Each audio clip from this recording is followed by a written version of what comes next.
talking about here a little bit, the training topic we're going to be talking about is how we set our max bids. And this is actually, it's one of the most important things that you do as a tax sale investor. It's how much you're willing to pay for properties. This is one of the places where we see a lot of people make mistakes. In fact, it's very common for people that are unaware of how tax sales really work to come in and to automatically overpay, because all they really are familiar with is traditional real estate investing.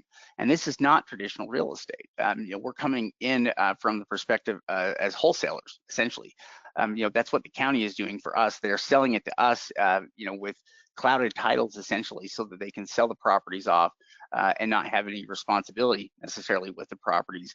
But for us, though, what it means is that we are wholesalers. We don't want to pay anywhere close to market value. In fact, we're the ones who should be paying the lowest price on the property, because we have to take the property and clear the title for it. We're the one taking it directly from the county and their foreclosure into the sales market. And so we need to make sure that we're picking it up for a good low percentage of value, so that number one, we can get the property sold, but also so that it's easier to sell.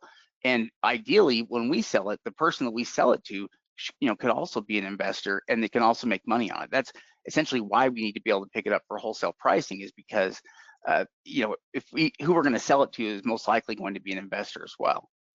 Yeah, absolutely. Absolutely. And we have really 3 different steps that we teach our students. And for those members on the line, you know this. We have stage 1 due diligence that has 6 steps, and we really call that basic property research. If it passes stage 1 due diligence, then we may move on to stage 2 due diligence, which has another 6 steps. And that's about really researching the title and the deed, looking for those things like those government issued liens. And then stage 3 due diligence has 3 steps as well. And with this, what we're going to be focusing on today is how do we set our max bids. So this is one of the steps in stage 3 research that we're going to be talking about and covering today. Yeah, I mean, the idea between the stages is that you obviously don't want to sink a lot of time. I mean, your time is your most valuable resource, and you don't want to sink a lot of time into every property. You only want to sink time into properties if they have the potential to work. And the only way you're going to know that is by conducting certain research on them. And so what we do is we have our research set up in stages so that we can ensure that properties justify the research that we're going to put into them. So with stage 1, this is where we're figuring out if the numbers are going to work or not. It's all the surface level stuff, but it's the important stuff that makes for the numbers of the deal. But in stage 2 due diligence, it's really about trying to find potential risks that are associated with the property. It's things that are attached to the title. And so it's title research that we're doing. But stage 3 is really where it all kind of comes together. This is where we take what we've been able to figure out here about the property. This is also where we would take something like an on-site evaluation, so photos of the property, looking at the condition, and we would, between those, figure out what our max bid should be based on the value. And that's what we're going to be talking about today, is how we come up with those max bids and where the percentages should be on properties, whether you're investing into land or homes. Yeah, exactly. I mean, we see on our Facebook post or on our YouTube videos all the time about how high should I go on bidding on a property. This is kind of what we're going to be talking about today, is determining our bid amount based on what type of property we're bidding on. It obviously makes less sense to spend a lot of money on a $10,000 lot, paying 50% of value, pay $5,000 for a $10,000 lot, when we're talking about a piece of land that's still a tax deed foreclosure. And so what we're going to do is go over those guidelines and show you how much we're willing to pay for the different types of properties that we come across, whether that be land property or something like a structured property. We have a system in place where we set our max bid based on the property value, and then also based on the condition when we're talking about homes and structured property. Yeah, we separate the two because I guess we have different percentages for different types of properties, a little bit different for land and improved properties. But there are a lot of reasons why this is important, and I think we'll probably get into them a little bit here as we talk about each one of them. With land, though, the way that this system works here, we're going to start off with the lowest price and kind of work our way up.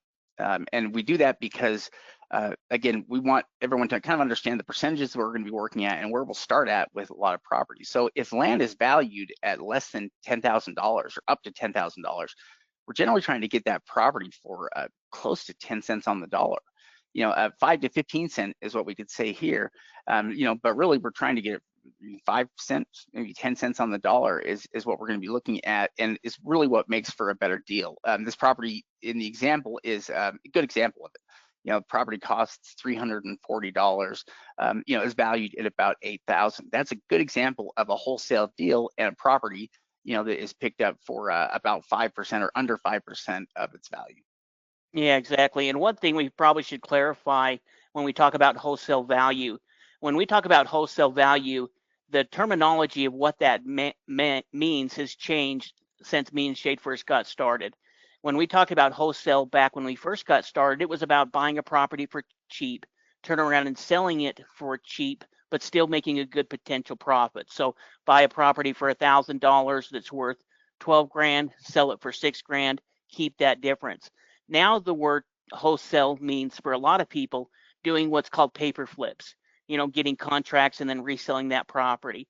And so when we talk about wholesale, what we're really talking about is buying a tax deed and then selling it to another investor or to another buyer at a discount where we haven't gone through the process of quieting the title. So we haven't gone through the legal process. We haven't spent the money. If we're looking at a $10,000 lot, it doesn't make sense for us as the buyer and then again the seller to go ahead and spend a couple of grand to go through quiet title.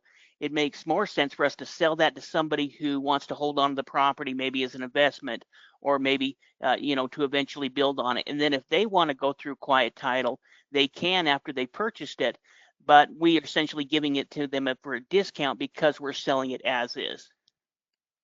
Yeah, I mean, the real value in picking the property up there for a low percentage of value comes in our ability to sell it for a low percentage of value as well. So if you've only paid 5% for the property, I mean, at $340, what you can sell the property for is pretty much, up to you.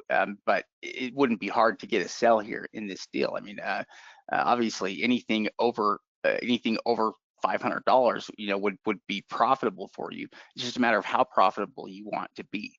And so, you can set prices at a lot of different points here. But if we were to sell this property, in order to find a buyer, sometimes we have to discount the price and attract buyers by offering them a good deal, the opportunity to make money. In which case we might sell the property for 50% of what it's worth, or sometimes maybe even less. It all depends on how quickly we want to get a deal done, and how much money we're leaving on the table versus how quickly we can make that transaction work. So let's look at another example here, just so we can see how this starts to build and change. Because as the value goes up, so does the percentage of value that we're willing to pay. But again, we're going to keep that towards the lower end of the spectrum whenever we can. So properties valued between 10 and 20,000, we could pay between 10 and 20% of value. But we're always going to try to lean towards the lower end of that, if possible. If I can get a $20,000 property at 10% of value, then I'm that much better off, because again, I paid a low percentage of value. It leaves me with, quite a bit more there when it comes to my ability to sell the property and to offer it for a low price. If I paid a high percentage for it, or if I paid, let's say, 25% for this property, I'm going to have to turn around and sell it for at least, a much higher amount than I would if I paid a lower amount. Basically, it just makes it easier to sell, when it's a lower price. Common sense. Yeah, exactly. And at that $10,000 price point, we're going to be at that 10%, being kind of the max amount. But as we get up to closer to 20, then maybe we're willing to pay 15 cents on the dollar. And for the right property that maybe is going up in value, maybe would pay 20 cents. But really, we're trying to keep it for under 15 cents on the dollar in this particular class. And we can see here from the property example, this is a property that sold for $1,350, was worth about 15 grand. This is a property you could turn around and flip very easy. Would probably take this property and would sell it wholesale as is, but we're getting into the territory where if it's cheap enough, we could look at doing something like quiet title. We also, if we had the right buyer, maybe we use something like tax title services where we can offer title insurance on it, even though it's a tax deed property. And so when we're looking at this category, we're usually doing wholesale, but we may start looking at doing some legal action if the property deal makes sense. It's also worth mentioning that it's deals like these ones right here that are the way that a lot of students have kind of built up their capital, or build up some of their working capital. It's with deals like these. So they're picking up these properties, turning around and selling these to increase their working capital that they have. And these deals are pretty straightforward. They're not overly expensive. You see, this one costs $1,300, which is not bad at all for a $15,000 piece of property. But it's a good example of another piece of land. But let's see, as they go up in value though, so $20,000 to $50,000 range in value, we're going to be between 10 and up to 30%, of value on. So our percentage increases up to about 30% if the value is there, on the higher end of that. But again, we're going to try for the lower, or we're going to try for the lower percentage if we can. So if a property is valued at 50,000, we could pay up to 30% on it, but we're generally going to try to get it for as low as we can. Yeah, exactly. And as we get into this price point, this is where we're probably going to take the property through quiet title. Now, any of these we can still wholesale. We can still sell them as is. In fact, we may have an investor come up to us and want to be able to buy that property. We had one of our students, coaching students years ago, that ended up purchasing a property off of the county, and then somebody contacted him the next day seeing that the property had been purchased and offered him, additional $50,000 more than what they paid for the property. So even though he maybe was planning on going through quiet title on this piece of land, it made more sense to quickly flip it, make some good profit, and then put that money back into new investments. So in looking at this property, we can see it got picked up for $6,700, was valued about $30,000. So in this case, the buyer could either wholesale the property, or they could go ahead and go through quiet title. Maybe it cost them a couple of grand. They're into it, maybe less than 10 grand. They sell it for 30, they can make $20,000 on the deal. Yeah, and you've got a lot of options as well when you're at that. If you wanted to wholesale the property, you could probably list it there at a lower price. Let's say you list it wholesale for 20,000. You could still be, it could still be a good profitable deal if you can find a buyer at that price, which you may be able to do. And that may not be a problem. But by paying a good low percentage of value, though, you make it possible. When you pay a high percentage of value, it just limits the number of buyers you can potentially sell to.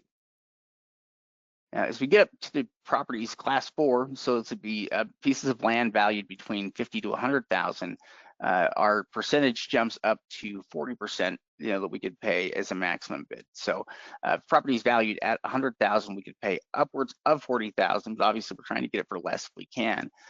But the numbers would justify that amount just based on values and based on our potential profitability. So this property in the example is actually a good one, because it is, you can see it's a piece of acreage. I don't know how many acres, maybe 5 to 10 acres. It was acquired, it's valued at 100,000, acquired for 27,000. So they ended up paying about 27% for it. But it has pretty good profitability here in it, because there's about $70,000 potential profit in that price point. Yeah, exactly. So this type of property, it makes sense to go ahead and spend the extra couple of grand to go through quiet title. Maybe, after all, everything's been said and done, we put 30 grand into it, but we have $70,000 worth of potential profit there. And one thing to consider is when we're selling things as is, these need to be cash buyers. So they need to have the money up front to be able to pay us so that we can transfer the property into their name. When we get these more expensive properties, the reason it makes sense to go through the quiet title process is because somebody can get title insurance, which means that they can get a loan on the property. And so, that's one of the big advantages of taking a tax deed through quiet title and receiving a warranty deed, which we talk about more in other videos, is because obviously you have the ability to sell it using having quiet title done, where you get the warranty deed, where you can go ahead and sell it for full market value. Yeah. By the way, I can see some of your guys' questions coming in, so that is excellent. We will cover those here in a bit, but yeah, I do see those coming in. So thank you for that. We'll cover those here in a few. All right, and yeah, let's see, as property values go up, numbers continue to make sense.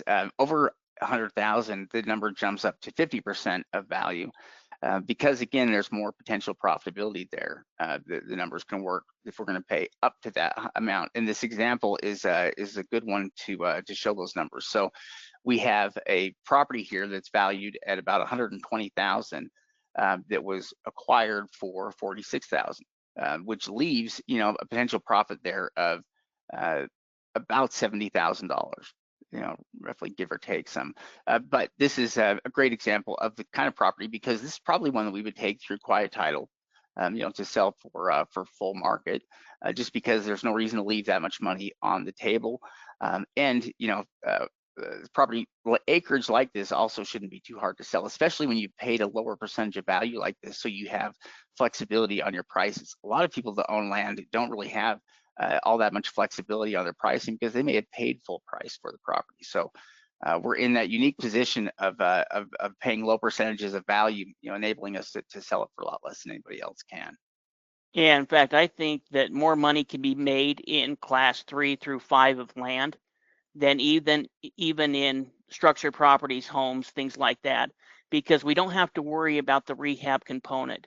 We don't have to worry about the cost that is involved in rehab, and land is what it is. So if we have a good piece of land and we pick it up for cheap enough, the most expensive or our biggest cost may be going through quiet title. I guess we could have a survey done and a perk test and a couple of those type of things if we really wanted to, but our cost is minimal and our profit margins are high. So even if they put, if they were into a total of 50,000, bought it for 46, spend an extra 3 or 4 grand quieting the title, maybe having a survey done, something like that, and then it's valued at 120.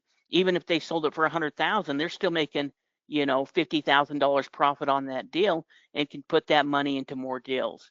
And so, we really love higher valued land. We think there's a huge opportunity in purchasing these type of properties in the tax sale.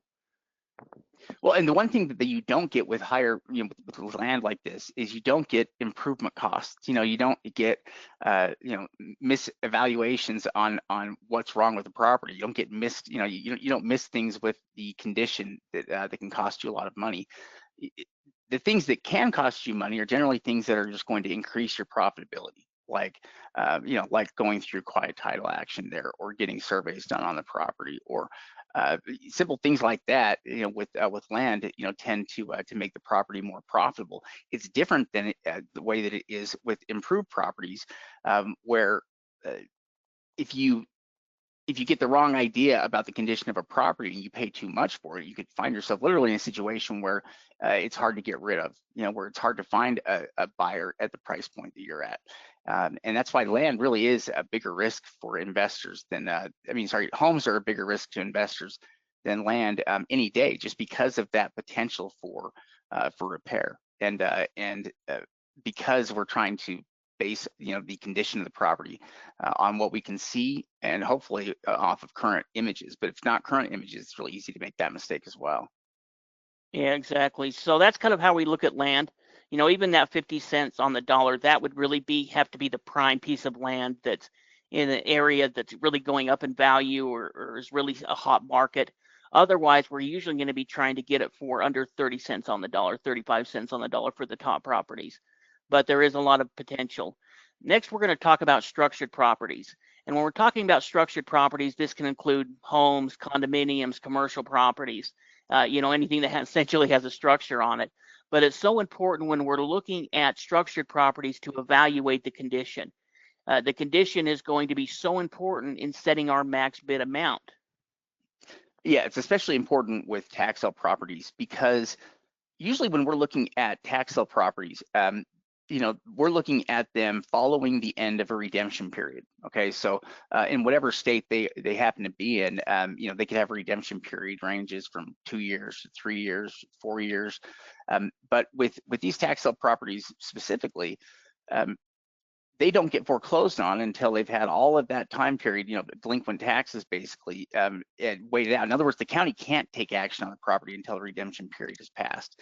So with a lot of the land, it's possible that, some of these properties there, that somebody could have passed away. If the property is vacant now, you have to wonder how long has it been vacant, because it could have been vacant for a very long time. And so when Steve says the condition, is key, it's very important. It's crucial, because the condition is the difference between a property that may be usable versus a property that just needs to be torn down, and it essentially is a money pit. The only way we're going to know the difference between those two is through images that we get of the property and other details that we can learn about them through our research. And so, yeah, online evaluations or on-site evaluations are they are a must for improved properties. And it's because we can't usually trust the online information. Now, in some cases, counties will actually provide images of the property. And sometimes they'll even provide, interior images of the property. That's great. When we can get images from the county that are current, like if they're taking images of the property for the sale, then that is the best situation you can get, because they can show you images and have access to the property that you couldn't get on your own. In other words, if you were just on your own, you'd be lucky to get images of the outside of the property from a few different angles here, but you're not gonna be able to get all of that. So nothing is better than having the images directly from the county. But if we don't have that, then we can't trust most online sources, even if they don't appear to be that old. So 2 years might not seem like like that long of a time period, but it is. It's a long time when a property is sitting vacant, and it's a long time for things to go wrong. So whatever the time period is here, we need to get images of the property that allow us to see what it looks like right now, so that we can, determine what that condition is like and how much work we think the property is going to need, because that's how we're going to determine our max bid. Yeah, in fact, we were doing a webinar a couple of weeks ago with our membership, and we were going over and looking at that exact thing. We were looking at properties where we looked at the online evaluation or the online photos from, say, something like Google Maps. And within a year, of that time, then we were looking at photos that were current photos. And over that year period of time, we saw all kinds of issues on the property. We went from a property that was being lived in to a property that was partially boarded up, windows were open, roof was damaged, weeds were out of control. And so in those different types of examples, we can never trust the online information. We've always got to do that on-site evaluation to make sure that what we're buying, is in condition that it can be repaired. You don't know how many times that we've attended an auction and seen two people there local. These are local people, mind you, that are bidding against each other on a property that we drove by, and we know that that property has been burnt down. And all they're doing is they're trusting the online information. They didn't go out there and view the property, and they're bidding against each other, thinking that each one of them had done the due diligence. So that's part of the reason why it's so important. It's also really important, especially at the lower price point. So the lower the value of the improved property, the bigger the risk it is for an investor. What that means is that the first couple of classes that we have here, class 1, class 2 properties, they are they're properties that are probably, or in many cases, properties we might avoid. Unless we can determine the condition on them is really good, we're going to avoid them, because there's the potential here for things to go wrong, and for these properties to actually need more work than what they're even worth. And so that's one of the reasons why we have to be very careful with these, is because it's easy for them to be money pits, when they don't have a lot of value. And that's because it's very simple for something like a roof repair, which can cost X amount regardless of how much the property's worth. And let's say you've got a roof repair that's going to cost $10,000 to $12,000 regardless of property value. If the property's only valued at $30,000, that's an issue, because again, you're sinking a lot of money into a property that's probably not going to ever really be worth much more than that 30,000. We have a value limited property, and that's what we've got to look out for. So class 1 properties, those valued between $10,000 and $30,000, we're going to be paying about 10 to 15% of value on. Most of these are probably going to be mobile homes with land. If they're not, there could be homes, in this price range. If you could get a condo in this range, it would be awesome. Condos, are always good opportunities here. But yeah, lower valued homes. This is a good example with this mobile home at $2,600. It's about the right price point here, where you're not into it too deep. You can get out of it very easily. At that price point, you could turn around at $5,000 and double your money. So that's a good price point to be at with this property, just because you can wholesale it relatively easy. And if you need to put some money into it, you could put in some, because you're at a low enough price point. You could at least, you may need to do things like get the property more presentable or easier to sell. And that may include stuff like, getting landscaping work done, getting garbage hauled off. It can mean some different things like that, where you may have some expenses, but you want to limit your expenses here with a deal like this, just because there's not a lot of money you can really sink into it. Yeah, in fact, Shade brings up a real good point. The only type, excuse me, the only type of properties that we really target in this range are going to be mobile homes on their own piece of land. Or maybe a mobile home on a mobile home lot that we talk about in one of our videos. But in this particular situation, it's really going to be the example like this. In fact, we picked up a mobile home a couple of months ago at an auction that we paid $2,000 for, and it was very similar to this property. If we can get that, then we've got a mobile home lot, which means that we have power, water, sewer, all of those kind of hookups already on the lot, which really means it's an improved lot. And then with the mobile home, like like Shade said, we can either wholesale that, we can fix the property up and use it as a rental, but that's really the only category. Usually with a $30,000 home, we're going to avoid it unless somehow we can see that it's in great condition, because there's just not enough profit in there. If you were to go in a home and you have to replace the roof or do something like that, that could be $10,000 that could wipe out any profit. Yeah, the real value in these properties is in the improved lot itself. In having the lot with all the hookups there, the improvements for the mobile home. And so if you have a mobile home on there that is usable, then that's great. But the property itself has pretty good value, just alone, because people know they can bring in. There's lots of people that are looking for for their own piece of land that they can put their trailer on, so they don't have to pay lot fees, and so they can make it semi-permanent basically. So yeah, let's see what happens here as values go up here on properties. So $30,000 to $60,000 range, our percentage of value we can pay jumps up to about 25%. And this also expands, the range of properties, but in a lot of ways, though, we're still looking at some of the same types of properties. Though we could still be looking at mobile homes with land. They might just be a little bit nicer. This is also where we're going to start to see condos, and other homes, for sale here. You could find commercial stuff in this price range as well that could be, a pretty good opportunity. In fact, it's like this property here, that was picked up. It was picked up for Yeah, for 23 grand. It was valued at over 50 grand. But this is actually one of the properties that was picked up by one of our students, one of our coaching members. They ended up picking up for 23,000, and then they actually sold it as is to somebody who ended up paying 50,000. They made $27,000 profit and were able to do it pretty quickly. So this is kind of what we'll do with a lot of these different type of properties. We may go ahead and do what we call lipstick rehab, which is just, fixing it so that it's good enough to either turn around and sell or to rent out. We're not going to be putting marble countertops in a property like this, but we're going to go ahead and paint, carpet, and then turn around and sell it, or doing something like this student did where she just found a buyer. Maybe the property was worth 60 grand. She sold it to him for a discount and then was able to take that additional profit, put that back into more property.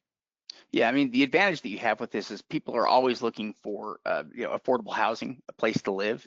And so because, you picked it up at a good low price point there at 23,000 versus its value, it's not that hard to sell. And the evidence that it's not that hard to sell is that she sold it wholesale, for double the price there. And so made pretty good money on it without actually needing to fix the title, or even fix up the property. So the money that was made on this property was made just by virtue of it being bought well.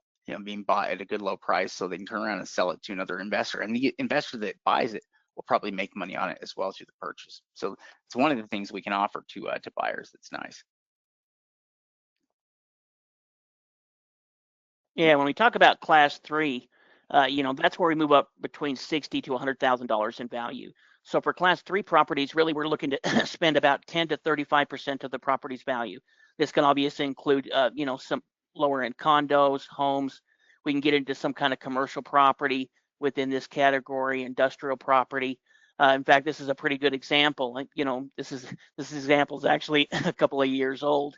It was an incredible deal they ended up picking up. They picked up this home for $8,500, and it was valued about $80,000.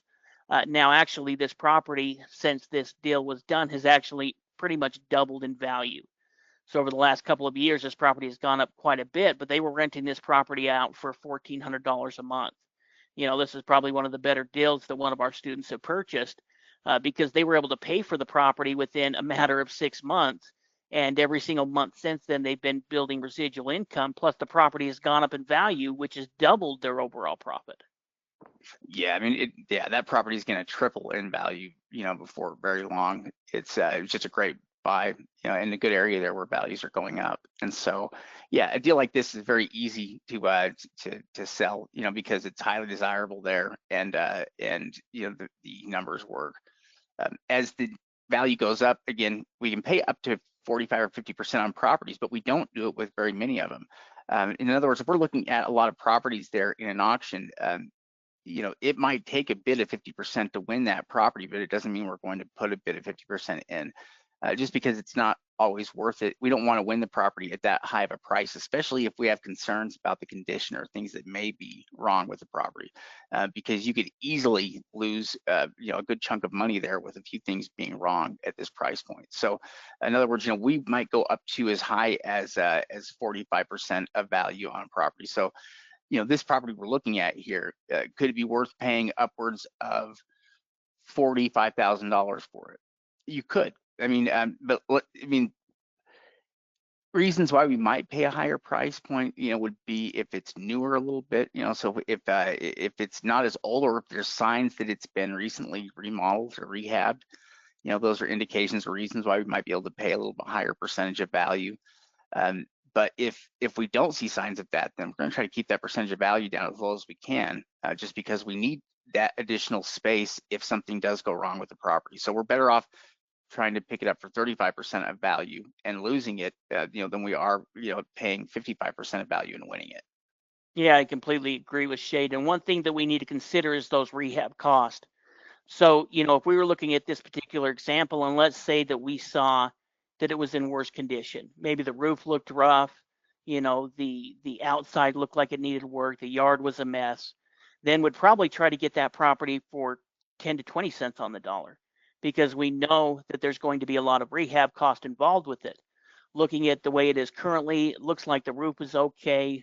The yard looks to be in okay shape. Overall, it looks like a pretty sound structure. Well, it would probably maybe pay up to 35 cents on the dollar. Now, let's say we were looking at this property and it was a home that was only 10 years old in a nice neighborhood. That's the kind of property that we may pay up to 45 cents on the dollar, but it would also be a property upwards of that $200,000 price point. So maybe a home that's worth 100 to 50 to 200,000, maybe if it's in a good enough condition, then we'd be willing to pay 45 cents on the dollar, and we're willing to pay up for that property because we know we're going to be saving a lot of money in the rehab cost. Yeah. In fact, well, let me do this here. Give me just a second. I'm going to just grab that link you sent me here real quick, and I'm going to put that up here while we have a second, because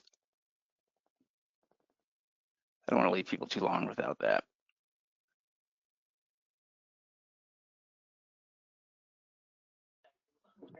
Oh, you're muted. We're going to go ahead and go through the last category in structures, and then we're going to go look at an upcoming auction and start looking at some properties that are coming up for sale right now, do a quick evaluation of them, kind of go through a little bit of that first stage of due diligence where we go through those 6 steps of, viewing the property, making sure that it's available, checking out the assessor records, checking the market quickly, looking at all of those details to see, hey, is this a property that we want to move on in our research, and start doing stage 2 due diligence, which is really researching the title. Yeah. Class 5, we would say your property is valued over 200,000, and we can pay upwards of 50%. You might even be able to pay higher than that a little bit, maybe 55%, to win a property. It could be worth it. But again, these properties, usually there's a specific reason we have for being willing to pay a high percentage like that. Like Steve was saying, if we have evidence that the property is, it's not going to need as many repairs, so we can tell that it's newer. So maybe let's see, properties that are built after the year 2000, might qualify for something like that, because again, we know that there's much less work we're going to need. At the very least, properties that are newer than what is it, like 1975 or so, 1978. Forget when they did some of the changes there, with building and with things like lead and asbestos. A lot of those things you can get out of the way there by the time you're in the mid 70s. But anything older than that, there's always the potential that you can run into a property that needs all kinds of work, and also needs to have all kinds of things removed. Things like things like lead paint and asbestos, maybe all over a property, if it's old enough. So yeah, if the property is new enough, though, that could be a reason why we're willing to pay a higher percentage of value. If the condition of the property is good enough, then it can increase the percentage of value that we're willing to pay. But it's still very much, though, value limited. If properties are valued between 100,000 and 200,000, it's not going to quite go up to probably 50%. It's probably going to be a little bit lower than that, probably closer to 40%. But where we see a lot of people make mistakes, though, is in paying a higher percentage of value, regardless of how much the property is worth. So we'll see people pay 50% of value or more, sometimes way more than 50% of value, which is almost never going to make sense, at least in terms of trying to make money. It's not really ever going to make sense because it's always going to make it hard for you to sell and limit your profitability. Yeah, exactly. In fact, this example would be, one that's they probably paid a little bit more than we would have. But I think that there was reason for that. Part of it has to do with the fact that it's on 100 acres and the property value is just pulling the county assessed value.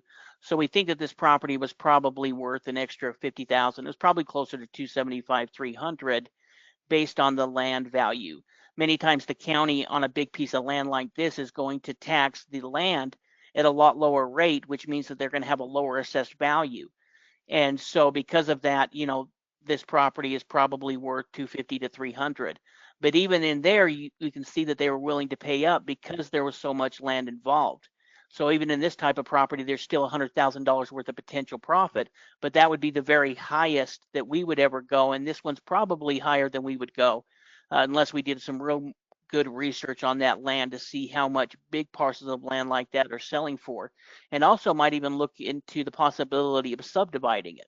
Now, we're not going to call the city and go through all those methods right now, but we're going to look into the area a little bit, find out how hard it is to subdivide, because there can be money be made many times by subdividing this type of property and selling it into a couple of different pieces because it's such a big piece of land. Yeah, that could definitely be a good option with acreage like this. Yeah, the acreage was really the most attractive thing about this property. The property itself seemed to be in decent shape, but somewhat overgrown, and certainly there might, it's probably going to need to be some investment there in order to get it up to a certain level of repair. But coming in at a bid that's roughly 50% of that is still a safe investment, especially if you think that if the valuation on it is low or under what you think it might be worth. You can see how the numbers would be great on that. Yeah, and part of the reason I think they paid up for that particular home was because it was a newer home. We can see how kind of, it looks like it was overgrown. Maybe they haven't lived there for a while or used it very often. But the property, I think, was built within the last 20 years or so. Oh, And interesting. so that's kind of part of the reason I think that they were willing to pay up for it and how they probably still did a good deal on that one. So once we've determined exactly how much we're willing to pay for it, what the property is valued at, in fact, one of the steps in stage 3 due diligence is going through and determining actually what is the market value. Then we're going to calculate our max bid amount. We're going to estimate the price that we can pay for it, how much it's going to cost in rehab, what our profit margins are, and then we're going to stick and set a high bid amount and stick to that high bid amount. We see mistakes all the time where people are, bidding above high bid amounts, or most of the time don't even have a high bid amount. That's the way to lose money. That's the reason when we're working with our members, when we're training one-on-one with our coaching students, we're talking about setting that high bid amount and be willing to walk away. We walk away from properties. We know that it's hard for us. It's going to be hard for you to walk away from property that you put in some research, you put some time into it, but you're always going to be better off walking away than overpaying for a property, because there's always going to be another property available tomorrow and the day after that and another auction going on next week. So we'd rather look for another property than overpay for one that we've done some research on. Yeah, so we generally set property maximum bids at a percentage of value. Is usually how we kind of set the amounts, and so depending on the property type and roughly how much it's worth, we kind of know about where our max might end up. But that doesn't necessarily mean that we're always going to go right to the max, because really it's property specific, what we're going to pay. But what the percentages do, though, with those numbers, it does give us an idea of what the maximum amount should be that we could pay if everything else on the property seemed great. And so, it works really well as kind of an outline to help us, understand the, the property values and what we're paying there on it. And it's also a good way to make sure that, that you're not paying too much. The people that tend to make the biggest mistakes are the ones that don't go in with a plan. They don't have a set amount. They're bidding to win, and that's really what you've got to watch out for. You can't get into a situation where you're bidding to win the property rather than bidding based on the numbers and based on profitability. That's an easy way to lose sight of it as well, is trying to win. And that's really what auctions rely on, is that desire to win. So yeah, don't hesitate to lose properties. We definitely lose a lot more than we ever win. We probably lose 10 times more than we win. But that's kind of the way it's supposed to work, especially if you're picking out the right properties, and if you're the ones you do win, you're going to win at pretty good prices.